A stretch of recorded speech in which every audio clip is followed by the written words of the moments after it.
నమస్కారం. డిఆర్టీవీ న్యూస్ కి స్వాగతం. హెడ్లైన్ చూద్దాం. టెక్ విద్యార్థులతో సీఎం చంద్రబాబు క్వాంటమ్ టాక్. రాష్ట్రంలో ఐటీని ప్రమోట్ చేయడంలో సక్సెస్ అయ్యానని వ్యాఖ్య.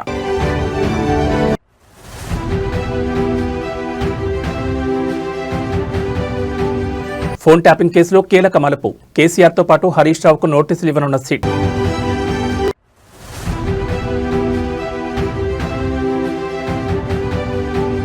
నేడు పులివెందులకు జగన్. ఇవాళ రేపు క్యాంపు కార్యాలయంలో ప్రజా దర్బార్.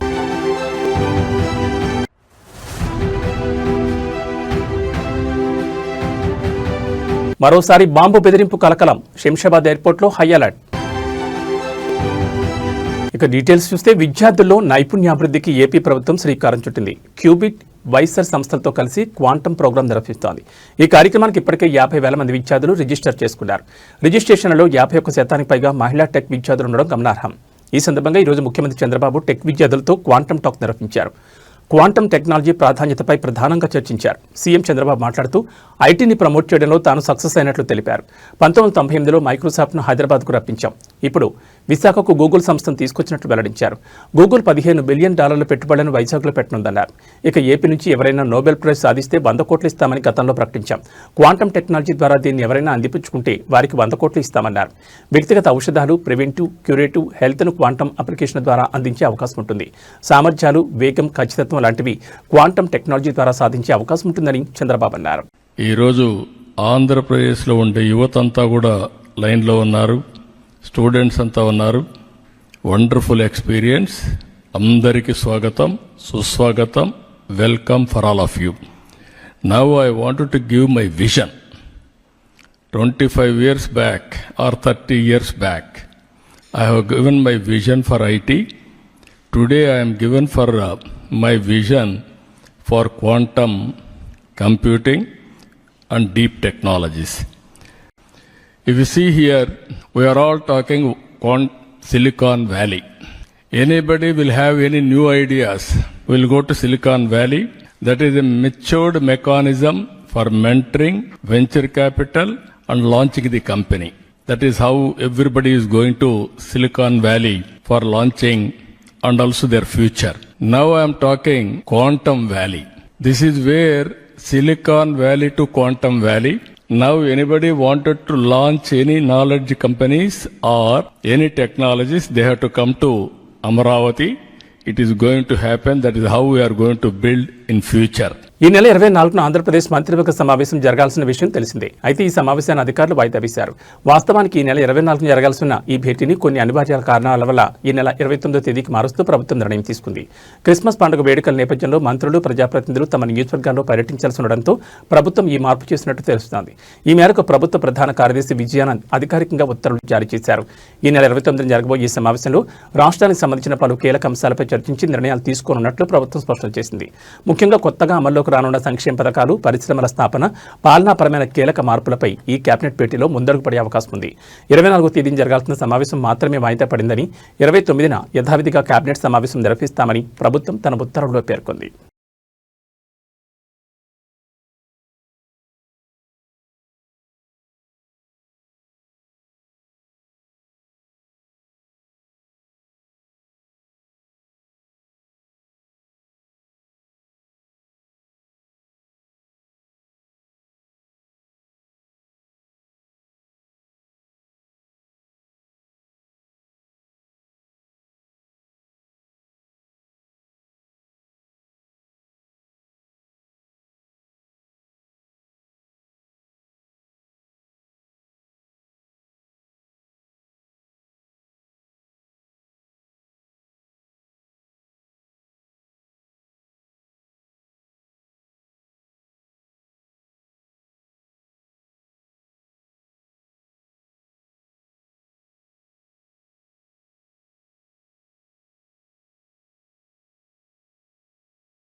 హైదరాబాద్ నగరంలోని రాజీవ్ గాంధీ అంతర్జాతీయ విమానాశ్రయానికి మరోసారి బాంబు బెదిరింపు ఈమెయిల్ వచ్చింది. ఫేక్ బాంబు బెదిరింపు మెయిల్స్పై పోలీసులు సీరియస్ అవుతున్నారు.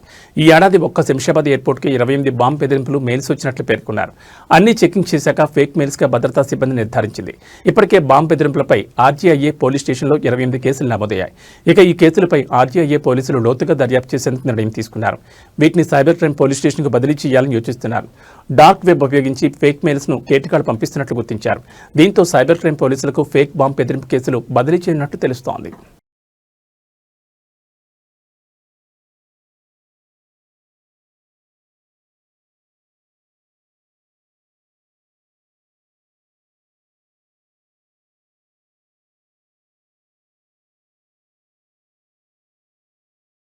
ఫోన్ ట్యాపింగ్ కేసులో కీలక పరిణామం చోటు చేసుకుంది. ఈ వ్యవహారంలో మాజీ ముఖ్యమంత్రి కేసీఆర్కు నోటీసులు జారీ చేయాలని ప్రత్యేక దర్యాప్తు బృందం నిర్ణయం తీసుకున్నట్లు సమాచారం. కేసీఆర్తో పాటు మాజీ మంత్రి హరీష్ రావు కూడా నోటీసులు ఇవ్వడానికి అధికారులు సిద్ధమవుతున్నట్టు తెలుస్తోంది. ఫోన్ ట్యాపింగ్ ఎవరి కోసం జరిగింది, ఎవరి ఆదేశాల మేరకు జరిగింది అనే అంశాలపై సిట్ ప్రధానంగా దృష్టి పెట్టింది. ఈ అంశాలపై స్పష్టతకు వచ్చిన సిట్ తదుపరి చర్యలకు ముందడుగు వేస్తోంది. ఇక ఈ కేసులో కీలక నిందితుడిగా ఉన్న ప్రభాకర్ రావు తన వాంగ్మూలాల్లో పదే మాజీ డీజీపీ మహేందర్ రెడ్డి, అనిల్ కుమార్ పేర్లు ప్రస్తావించడంతో ఇప్పటికే మాజీ డీజీపీ మహేందర్ రెడ్డి స్టేట్మెంట్ను రికార్డ్ చేసింది. అయితే అసెంబ్లీ సమావేశాలు ముగిసిన అనంతరం ఫోన్ ట్యాపింగ్ కేసులో మరింత కీలక పరిణామాలు చోటు చేసుకునే అవకాశం ఉంది. ఈ నేపథ్యంలో రాజకీయ నాయకులకు నోటీసులు జారీ చేసేందుకు సిట్ పూర్తి స్థాయిలో రెడీ అవుతున్నట్టు తెలుస్తోంది.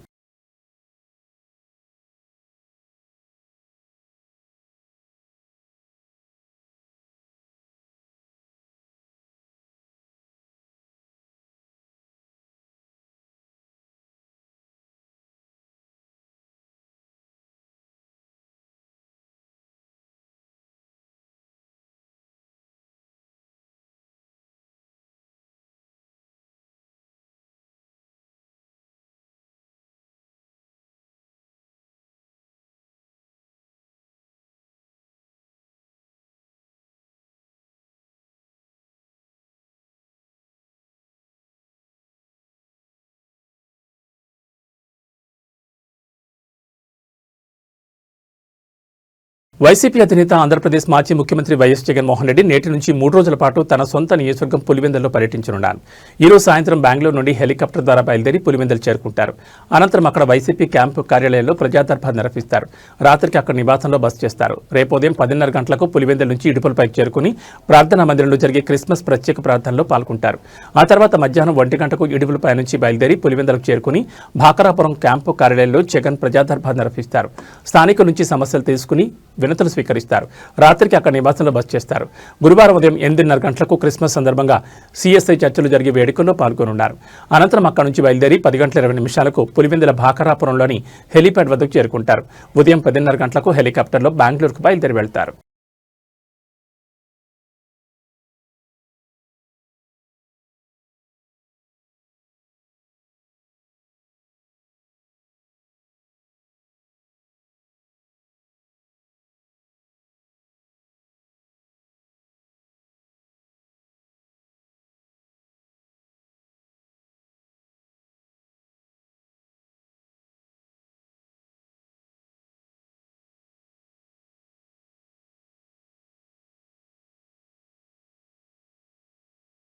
జయశంకర్ భూపాలపల్లి జిల్లా మహదేవ్పూర్ మండలంలోని అడవి సోమనపల్లి వద్ద పేల్చివేయబడ్డ చెక్ డ్యాంను water man of India Magsaysay award రహిత రాజేంద్ర సింగ్ పరిశీలించారు.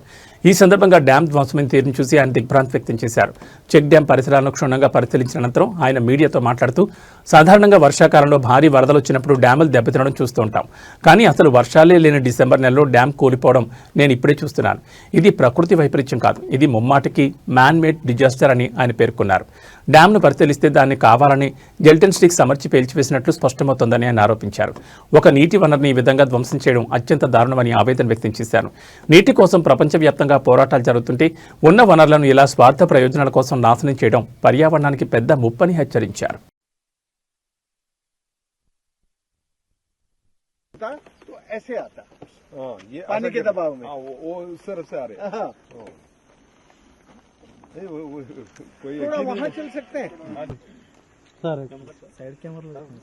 अभी मैं अशोक लालच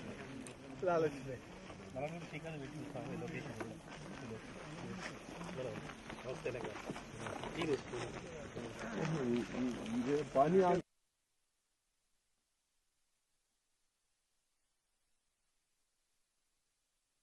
में कभी बैराज या डैम नहीं टूटता। उसको टूटता है तो मानसून सीजन में जब रेन्स आती हैं, फ्लड आता है, फोर्स आता है, तब टूटता है। दिसंबर का महीना पानी को, हाँ, वो भी टूट के इधर आना, वो अभी इधर गया रिवर्स तो वो उधर थोड़ा थोड़ा इधर यहाँ से देखो लास्ट में वो भी थोड़ा हाँ, टूट गया टिल्ट हो रहा है ना, इधर में ही वो नहीं, मैं उसी की बात कर रहा हूँ। वो टिल्ट हुआ है तो जब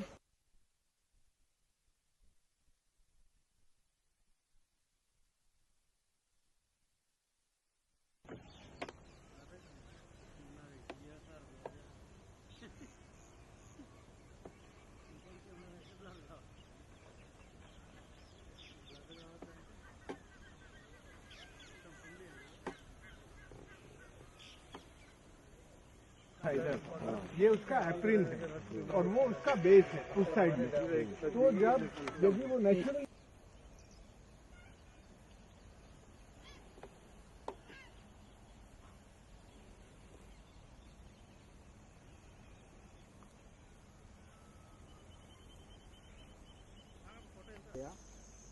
మా కిందకెళ్ళి కూడా అట్లా ఈయన చదువుతారట ఈయన రాను కింద దిగాలి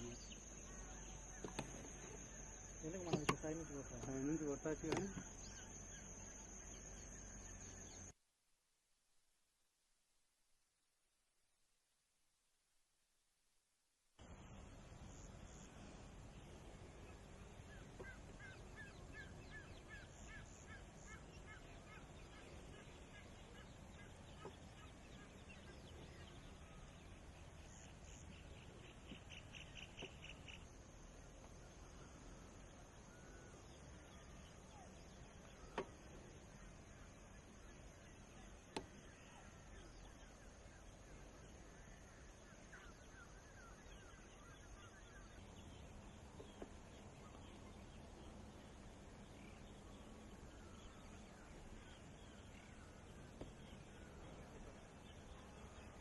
ये कब टूटा? ये पहले टूटने का एक 1.5 घंटे के आसपास में निकला करके जॉलेटिन भर के उसको तोड़ देते हैं फोर्सफुली। हाँ, उसको कहते हैं मैन मेड डिजास्टर। उधर तरफ ऐसा है ये वाला हाँ उधर तरफ है हाँ, उधर गया ना ऐसे। हाँ ऐसा पूरा देखो कितने गिरा है उधर तरफ ये फ्लो तो इधर आ रहे हैं ना उधर तरफ हाँ इधर राउगर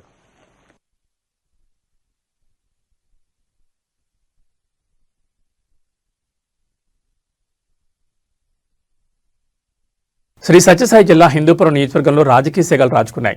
టీడీపీ ఎమ్మెల్యే నందమూరి బాలకృష్ణ ప్రాతినిధ్యం వహిస్తున్న లేపాక్షి మండలంలోని మామిడి మాకులపల్లి గ్రామంలో మాజీ ముఖ్యమంత్రి వైఎస్ జగన్మోహన్ రెడ్డి ఫ్లెక్సీల దహనం తీవ్ర కలకలం రేపింది. వైఎస్ జగన్మోహన్ రెడ్డి పుట్టినరోజు వేడుకల సందర్భంగా వైఎస్ఆర్ కాంగ్రెస్ పార్టీ నాయకులు గ్రామంలో భారీ ఫ్లెక్సీలను ఏర్పాటు చేశారు. అయితే సోమవారం అర్ధరాత్రి ఎవరూ లేని సమయం చూసి స్థానిక టీడీపీ నాయకురాలు నారాయణమ్మ ఆ ఫ్లెక్సీలకు నిప్పిపెట్టారు. అర్ధరాత్రి సమయంలో రహస్యంగా వచ్చిన నారాయణమ్మ ఫ్లెక్సీలను తగలబెడుతున్న దృశ్యాలు బయటకు రావడంతో విషయం వెలుగులోకి వచ్చింది. ఈ ఘటనతో గ్రామంలో ఒక్కసారిగా ఉద్రిక్త వాతావరణం నెలకొంది. రాజకీయ ప్రత్యర్థుల ఫ్లెక్సీలను తగలబెట్టడంపై వైసీపీ శ్రేణులు తీవ్ర ఆగ్రహం వ్యక్తం చేస్తున్నాయి.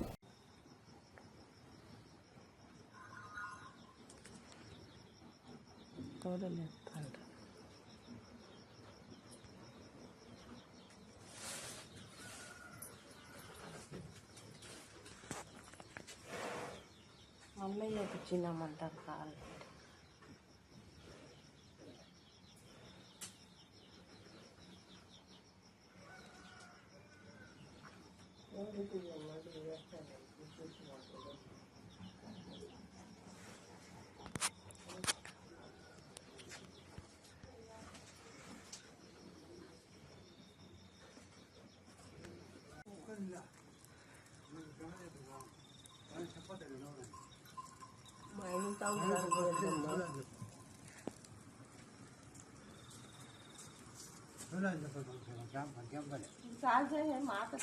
నీకేం తెలుస్తుంది తిట్టుకుంటారు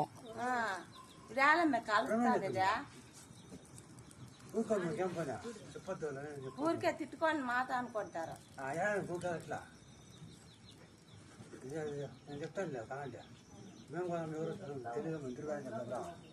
ఊరికే సాపించుకుంటారు తిట్టుకొని వెళ్ళి అంటే మనం ఎదురుగా ఉండేవాళ్ళు ఎట్లుంటాము? ఊరికే రామాన్ని సర్పంచ్ విజయోత్సవ ర్యాలీలో తీవ్ర విషాదం చోటు చేసుకున్న ఘటన వికారాబాద్ జిల్లాలో సోమవారం అర్ధరాత్రి చోటు చేసుకుంది. వివరాల్లోకి వెళ్తే పోడూరు మండల పరిధిలోని రాకంచెర్ల గ్రామ పంచాయతీ ఎన్నికల్లో సర్పంచ్గా కమలీబాయి విజయం సాధించింది. దీంతో ఆమె అనుచరులు మద్దతుదారులు సోమవారం రాత్రి పోలీసుల నుంచి ఎలాంటి అనుమతి లేకుండా భారీ డీజే సౌండ్తో విజయోత్సవ ర్యాలీ నిర్వహించారు. ఈ క్రమంలోనే సర్పంచ్ కారు 7 ఏళ్ల చిన్నారి కుర్వా సౌజన్యపైకి ఎక్కేసింది. ఈ దుర్ఘటనలో సౌజన్యకు తీవ్ర గాయాలు కాగా ఆ కొండబార సమీపంలోని ప్రభుత్వ ఆసుపత్రికి తరలిస్తుండగా మార్గమధ్యంలోనే ప్రాణాలు కోల్పోయింది. దీంతో ఆసుపత్రి ఎదుట బాధిత కుటుంబ సభ్యుల ఆందోళన దిగ్గా ఘటనా స్థలానికి చేరుకున్న పోలీసులు పరిస్థితిని సద్దుమణిగేలా చేశారు. ఈ మేరకు కేసు నమోదు చేసుకుని దర్యాప్తు చేపడుతున్నారు.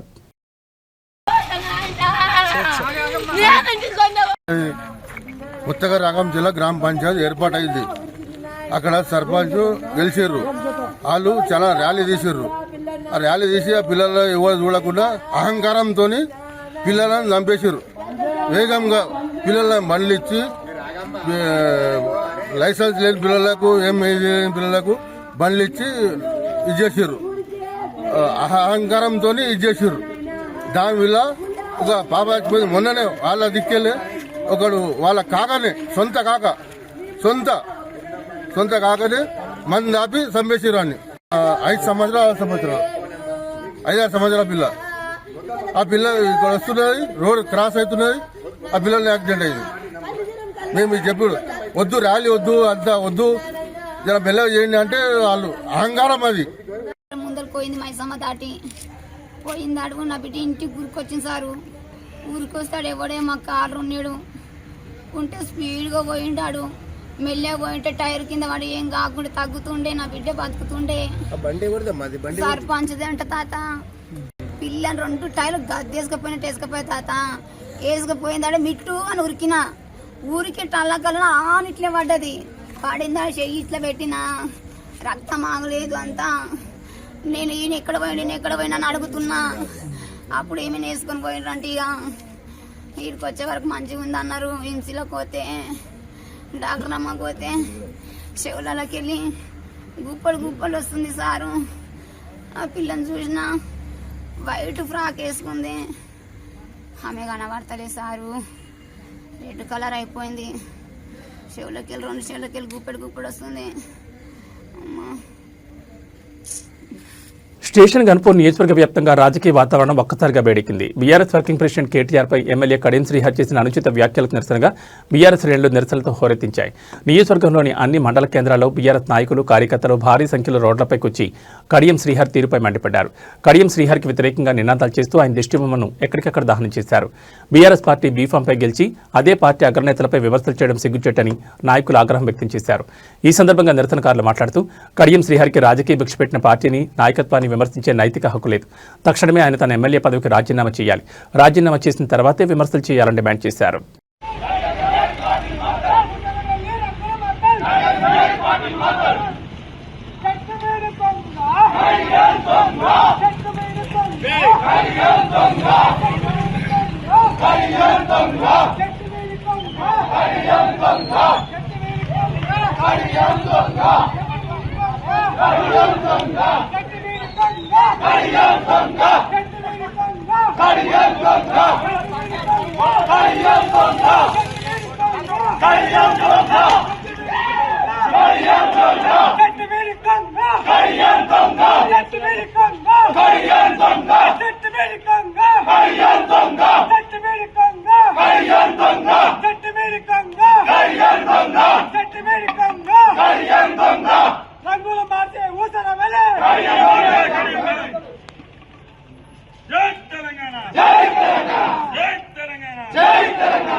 నమస్కారం సార్ గారు.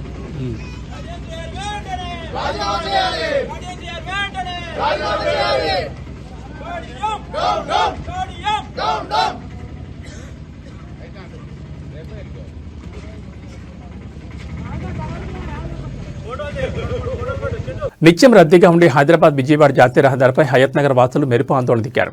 ఇటీవల రోడ్డు విస్తరణలో భాగంగా అడ్డగోలుగా పనులు చేపడుతున్నారని, ఫలితంగా చాలా మంది రోడ్డు దాటుతూ ప్రాణాలు కోల్పోతున్నారని తీవ్ర ఆగ్రహం వ్యక్తం చేశారు.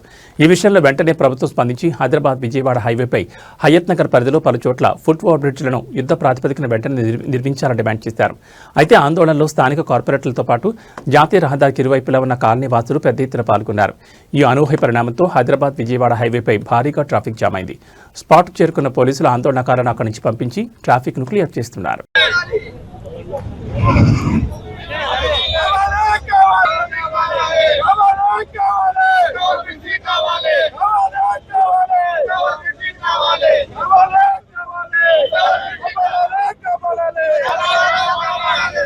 ప్రముఖ ఆధ్యాత్మిక పుణ్యక్షేత్రంలో యాదగిరిగుట్టలో ఉద్రిక్త వాతావరణం నెలకొంది. నూతనంగా ఎన్నికైన సర్పంచులకు ఆత్మీయ సన్మాన సభ నిర్వహించేందుకు ఇవాళ కాంగ్రెస్ నేతలు అక్కడ అన్ని ఏర్పాట్లు చేశారు. ఈ కార్యక్రమానికి మంత్రులు కోమటిరెడ్డి వెంకటరెడ్డి, పొన్నం ప్రభాకర్, అడ్లూరు లక్ష్మణ్ హాజరు కానున్నారు. అయితే సన్మాన సభ సందర్భంగా ఆలయ వైకుంఠ ద్వారం వద్ద కాంగ్రెస్ నాయకులు ఫ్లెక్సీలు, బ్యానర్లు ఏర్పాటు చేశారు. ఇక్కడే అసలు పంచాయతీ మొదలైంది. ఆలయ ఆవరణలో రాజకీయ ఫ్లెక్సీలు పెట్టడానికి నిషేధం ఉన్నప్పటికీ ఇలా అడ్డగోలుగా ఫ్లెక్సీలు పెట్టడం ఏంటని బీఆర్ఎస్ నేతలు తీవ్ర అభ్యంతరం వ్యక్తం చేశారు. అనంతరం ఆగ్రహంతో రగిలిపోయిన బీఆర్ఎస్ ముఖ్య నేతలు, కార్యకర్తలు కలిసి కాంగ్రెస్ ఫ్లెక్సీలను చించేశారు. ఈ ఘటనతో ఇరుపక్షాల నేతలు, కార్యకర్తలు బాహాబాకి దిగారు. పరిస్థితి ఉద్రిక్తంగా మారడంతో అప్రమత్తమైన పోలీసులు బీఆర్ఎస్ నాయకులను అదుపులోకి తీసుకుని సమీప పోలీస్ స్టేషన్కు తరలించారు. ఆలయ పవిత్రతను కాపాడాల్సిన అవసరాన్ని గుర్తు చేస్తూ రాజకీయ కార్యక్రమాలను ఆలయ ప్రాంగణంలో నిర్వహించడం పట్ల బీఆర్ఎస్ నేతలు, ఆలయానికి వచ్చిన భక్తులు తీవ్ర ఆగ్రహం వ్యక్తం చేస్తున్నారు. ఈ ఘటనపై ఇరు పార్టీల నేతల నుంచి ప్రకటన వెలువడలేదు. ప్రస్తుతం స్పాట్లో పోలీసులు పరిస్థితిని నియంత్రణలోకి తీసుకొచ్చారు.